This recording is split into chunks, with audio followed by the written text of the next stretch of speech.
Messieurs les présidents, Monsieur le chef du gouvernement, Mesdames, Messieurs les ministres, Mesdames et Messieurs les représentants, les conseillers, c'est un honneur de m'exprimer devant vous. D'abord parce que vous êtes le Parlement issu du suffrage universel et qui témoigne de la vitalité démocratique de la société marocaine.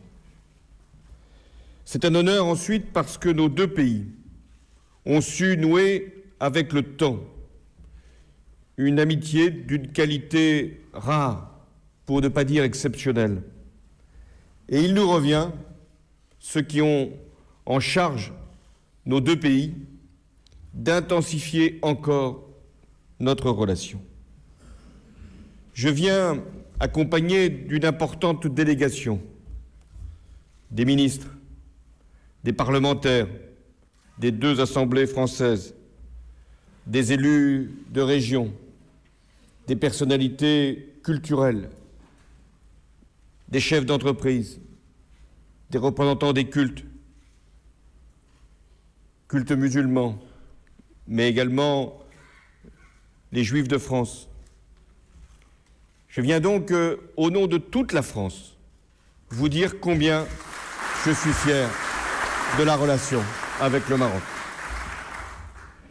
Cette amitié, elle est fondée sur l'histoire, la grande histoire, celle des États, celle des continents, celle des personnalités, et il y en a eu qui nous ont unis. Mais il y a aussi la petite histoire, ou plus exactement, les histoires intimes, familiales, personnelles, qui ont fait que nous sommes unis, rassemblés, et qu'au cours des générations, les liens qui se sont tissés se sont encore resserrés.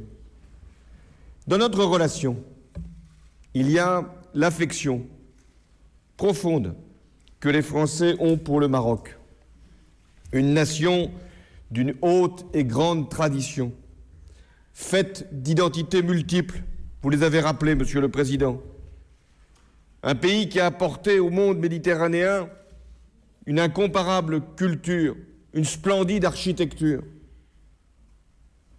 Et c'est ainsi que la France et le Maroc, au cours des siècles passés, se sont rencontrés dans le plus grand respect, jusqu'au début du XXe siècle, au temps des prétentions coloniales.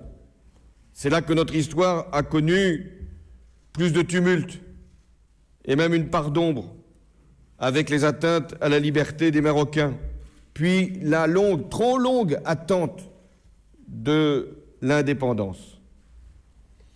Lyautey, ce Français ami du Maroc, mais qui était néanmoins le premier résident général du protectorat, avait prévenu, et il aurait dû être écouté, que rien de durable ne pouvait se fonder sur la force. Il a néanmoins fallu attendre 1956 pour que la France reconnaisse la pleine souveraineté du Maroc. Avec un roi pour l'incarner, Mohamed V, seul chef d'État fait compagnon de la libération par le général de Gaulle. Soyez-en fiers. La France n'oubliera pas son courage. Elle n'oubliera pas non plus les dizaines de milliers de soldats marocains qui, en 1914 et en 1940, sont venus défendre notre patrie. Et je veux ici vous en exprimer toute ma gratitude.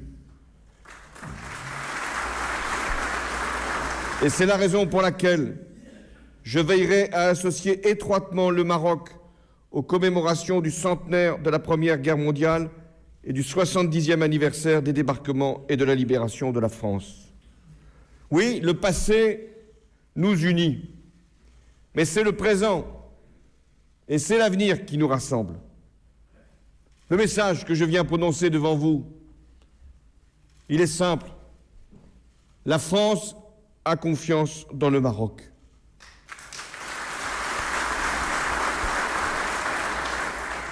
Votre pays, chaque jour, accomplit des pas décisifs vers la démocratie, conduit de façon cohérente son développement, assure son unité fondée sur la reconnaissance des diversités. Alors sûrement tout ne va pas aussi vite que certains le voudraient. Il y a toujours des critiques, des améliorations. C'est votre responsabilité. Et notre devoir, c'est de vous accompagner. Mais le Maroc s'affirme comme un pays de stabilité et de sérénité. Et je rends hommage à la volonté réformatrice du roi Mohamed VI, ainsi qu'à ce qu'il a précisé comme ambition pour le Maroc, et que je partage, d'être au rendez-vous des enjeux du développement humain. Ces enjeux-là, vous les avez avec votre Conseil économique, social et environnemental, réunis dans un certain nombre de principes. Le respect des droits et de l'accès aux services essentiels, le dialogue social, la gouvernance responsable, la protection de l'environnement, tout cela, c'est un moyen d'accéder à plus de croissance et plus de prospérité. Ici, au Maroc, vous avez été capable d'engager une démarche moderne, mais dans le respect de vos traditions. Ici, au Maroc, vous avez poursuivi le mouvement vers le pluralisme politique. Et, monsieur le chef du gouvernement, je sais que vous êtes resté 10 ans dans l'opposition, ce qui prouve bien, d'abord, qu'il faut être patient, et qu'ensuite, l'alternance est un processus irréversible. Ici, au Maroc, les droits des femmes progressent. La réforme du Code de la famille, la Mounavana, a été un progrès sur la voie de l'égalité. Et je sais l'engagement des femmes marocaines dans la vie publique. Fatima Mernissi a supporté leur voix. Et elle est entendue bien au-delà du Maroc. Ici, un regard courageux a été porté sur les blessures du passé. Une instance a été créée, Équité et Réconciliation, qui a permis d'engager un processus, non seulement pour reconnaître les violations des droits de l'homme qui ont été commises, mais pour indemniser les victimes. Eh bien, ça sert de référence. Beaucoup de pays devraient s'inspirer de ce modèle, de cet exemple, reconnaître le passé, apaiser les souffrances et parfois même indemniser les victimes. Vous avez adopté une constitution en juillet 2011. C'est plus qu'une constitution, c'est un programme. Et c'est une avancée. Elle instaure la séparation des pouvoirs, mais elle garantit la tolérance, puisque son préambule reconnaît le caractère multiple de l'identité marocaine, arabo-islamique, amazigh, saharo-hassani, enrichi des multiples affluents africains, andalous, hébraïques, et plus largement méditerranéens. Je sais aussi, malgré ces progrès, ce que sont encore les attentes du peuple marocain en matière d'emploi, de santé, de justice, d'équité sociale. Il y a des impatiences partout, il y a des inégalités à réduire, mais je sais que vous avez la volonté de faire face et de réaliser ce que vous avez promis aux Marocains. Et c'est la raison pour laquelle nous avons un devoir commun, avancer ensemble. C'est notre vocation. D'abord parce que nous partageons une communauté. Une communauté de langue, c'est déjà beaucoup. Une communauté de culture, une communauté de voyage, de déplacement. Il y a en France tant d'amoureux du Maroc que je n'ai pas pu les emmener tous dans cette délégation.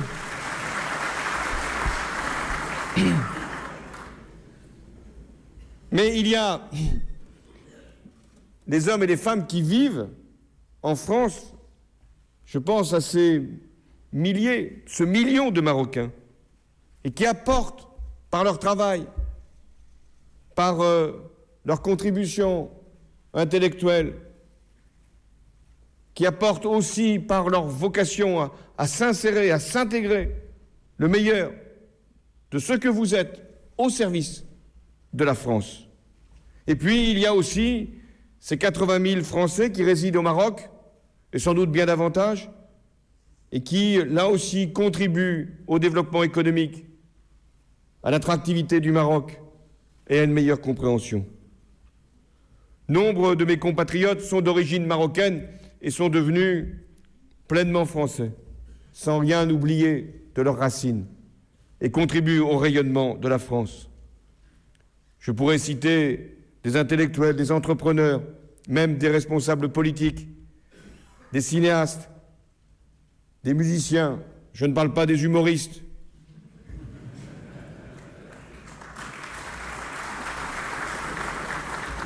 Je ne sais qui sont ceux qui sont les plus applaudis.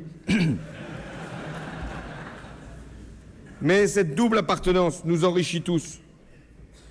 Je pense aussi à tous ces jeunes dont les parents étaient nés au Maroc et qui sont aujourd'hui dans nos grandes écoles, dans nos universités, et qui sont des cadres performants de nos entreprises, mais aussi des vôtres. Et puis, il y a ces Marocains qui travaillent en France et continuent de transférer une partie de leur épargne ici au Maroc pour entretenir le développement économique comme une vocation patriotique qui conduit à faire ce geste. Un Marocain sur 3 qui vit à l'étranger vit en France et vit dans le respect de nos lois, de toutes nos lois, et notamment la première, la laïcité. Raison de plus pour veiller, et ça c'est ma responsabilité en France, à lutter contre toutes les discriminations, toutes les injustices, toutes les inégalités qui pourraient frapper.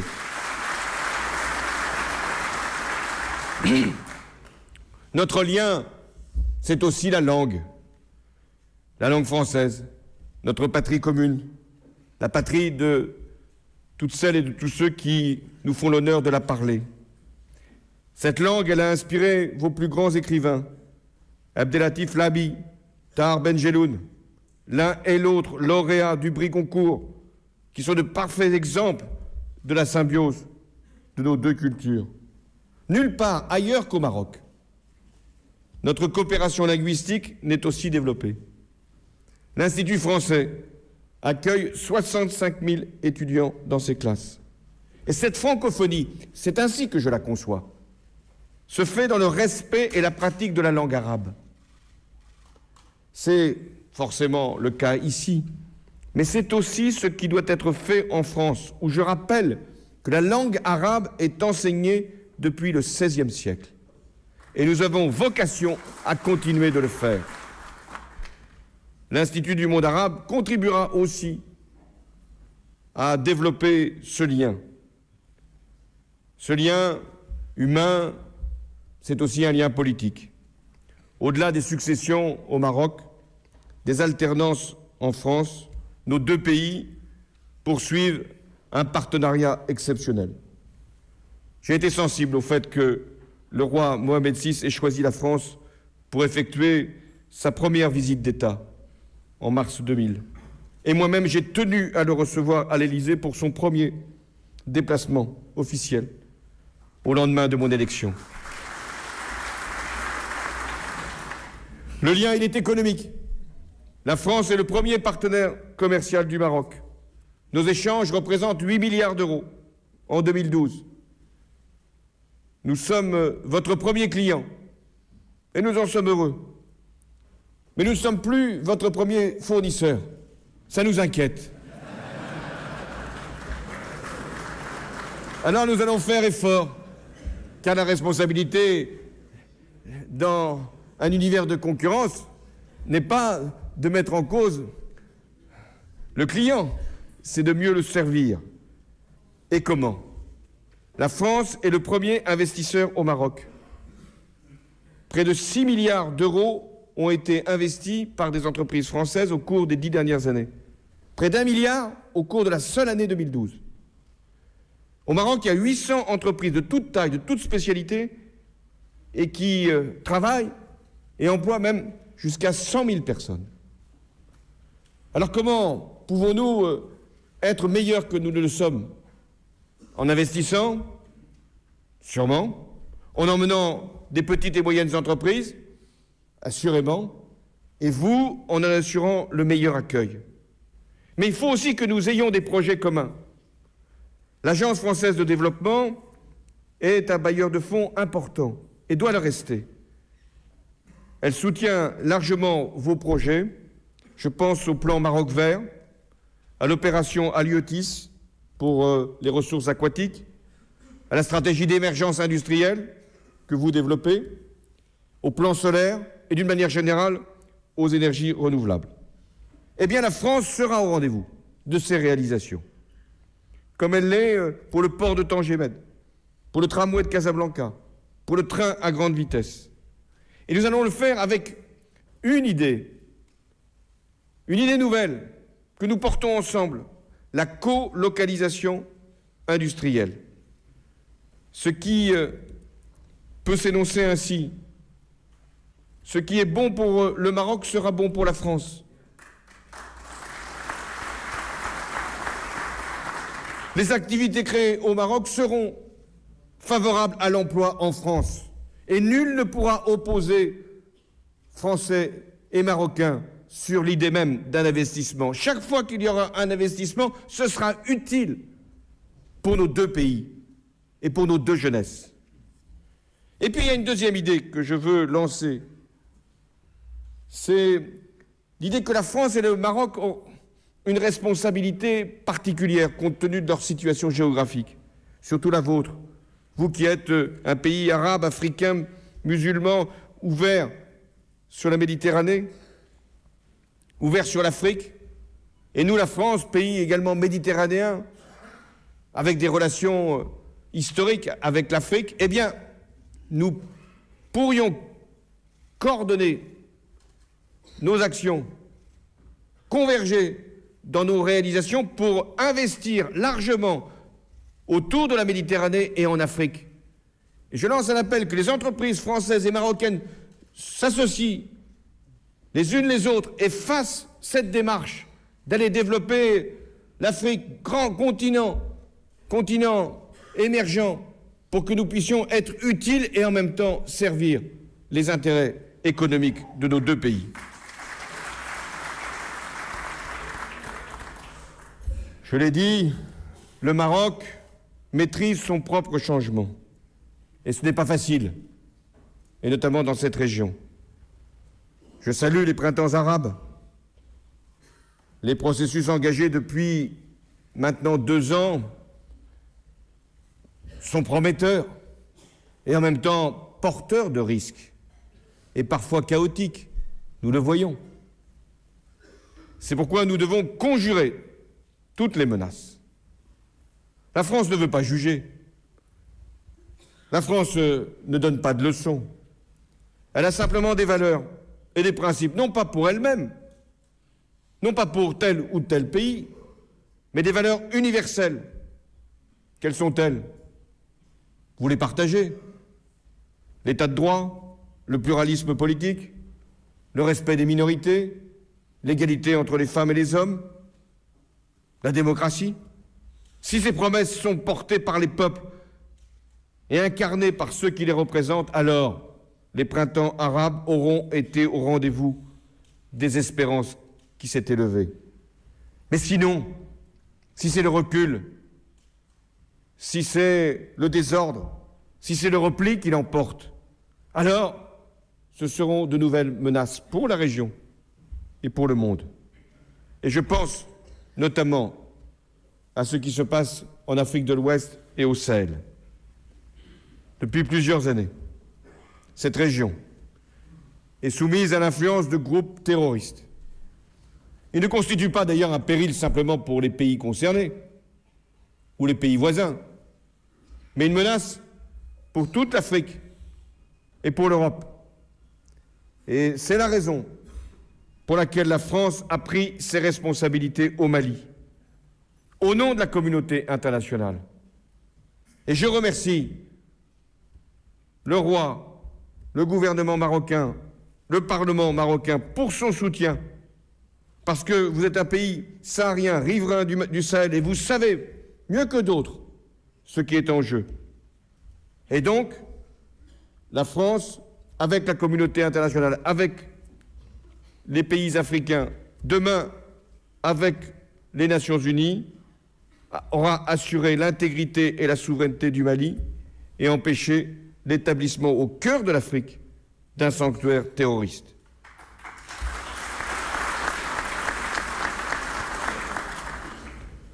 La France aura bientôt achevé sa mission, dans quelques semaines. Les forces africaines vont prendre le relais. Le Conseil de sécurité va déployer une opération de maintien de la paix. La France y prendra sa part. Dans ces conditions,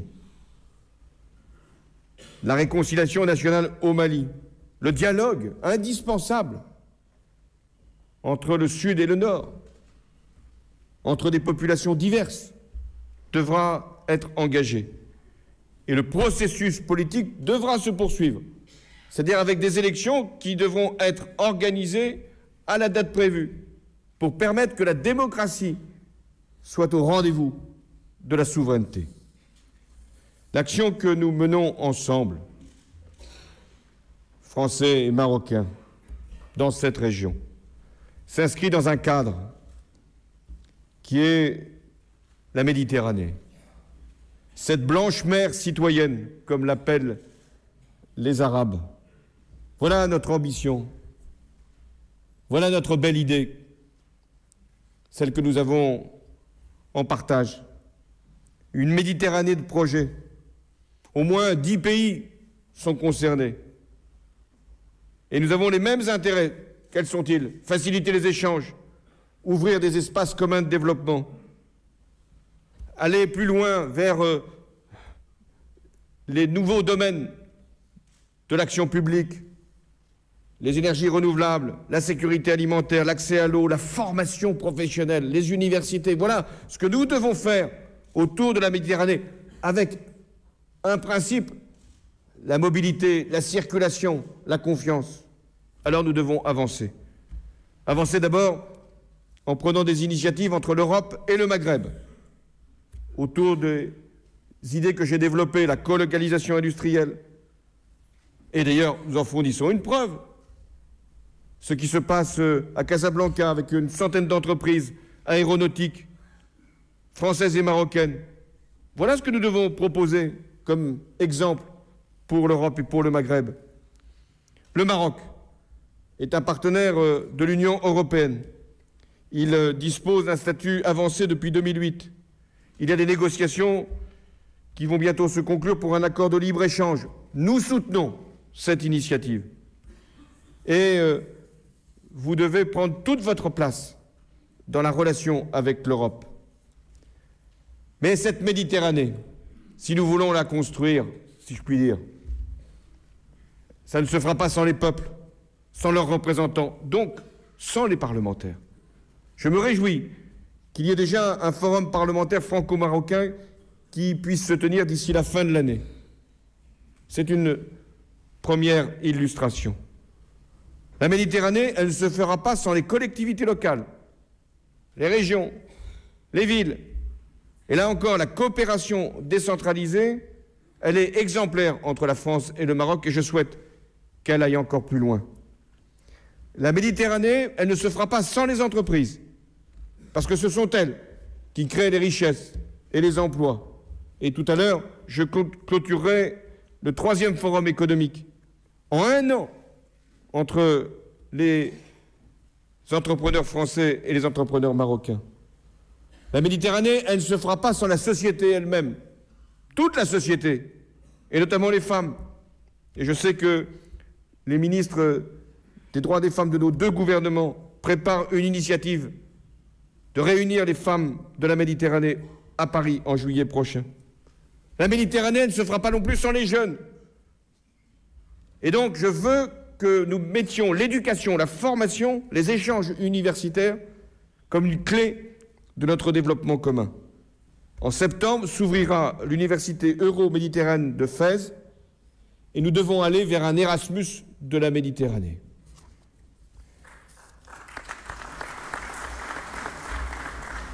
Bien sûr, les choses seraient plus simples si l'Europe était plus forte. Nous y travaillons. Et si le Maghreb était plus uni, vous y travaillez. Parce que nous avons besoin de ces unions régionales. Nous avons besoin de cette confiance, de ces économies qui s'échangent. Je sais la difficulté, avec un horizon sans cesse repoussé pour l'Union du Maghreb. Nous en avons parlé, y compris à Malte, dans cette réunion 5+5. Et pourtant, il y a des projets qui peuvent y contribuer. L'autoroute transmaghrébine, qui a vocation à relier la Libye à la Mauritanie. Et je sais d'ailleurs que dans les peuples, les aspirations à cette union sont très grandes, que les capacités, les potentialités économiques sont énormes. Alors je connais aussi le blocage. Il y a la question du Sahara occidental qui attend son règlement depuis plus de 30 ans. L'impasse actuelle est préjudiciable à tous. Je dis bien à tous. Aux familles séparées, aux réfugiés des camps, aux tensions entre les pays du Maghreb. Et s'il y avait un argument de plus qu'il conviendrait d'ajouter, c'est que la crise au Sahel rend encore plus urgente la nécessité de mettre fin à cette situation.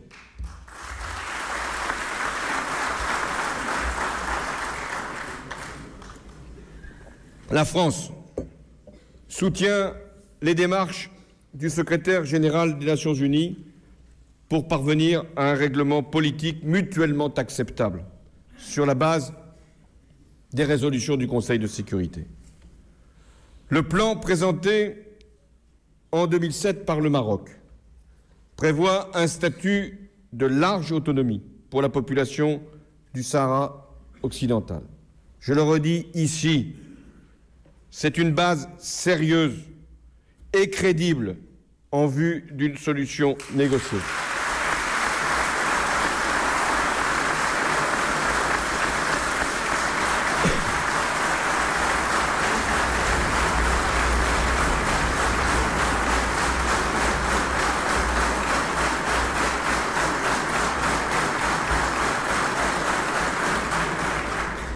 Mais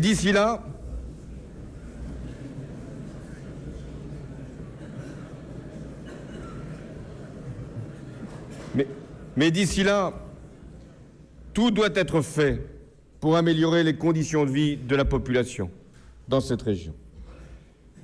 Mesdames, Messieurs les parlementaires, Marocains et Français, nous avons une histoire longue. Ça ne suffit pas à définir une amitié. Une amitié n'est pas un héritage. Une amitié n'est même pas un patrimoine. Une amitié est une relation qui doit chaque jour s'entretenir. Nous avons ensemble une communauté d'intérêts économiques, culturels, linguistiques. Oui, ça c'est un acquis considérable pour nos relations. Mais si nous voulons continuer à être dans ce rapport, celui qui nous unit, nous devons porter une vision politique commune pour la région, pour la Méditerranée et pour l'Afrique. Et nous devons nous réunir autour de grandes causes, le développement durable, la préservation de la planète, la lutte contre les inégalités, la démocratie, la culture, la jeunesse. Et ma conviction, elle est donc la vôtre. Rien ne sera grand sans que le Maroc et la France y contribuent.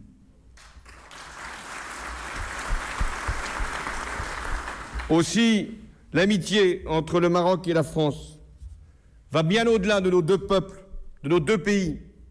Ça doit être une référence.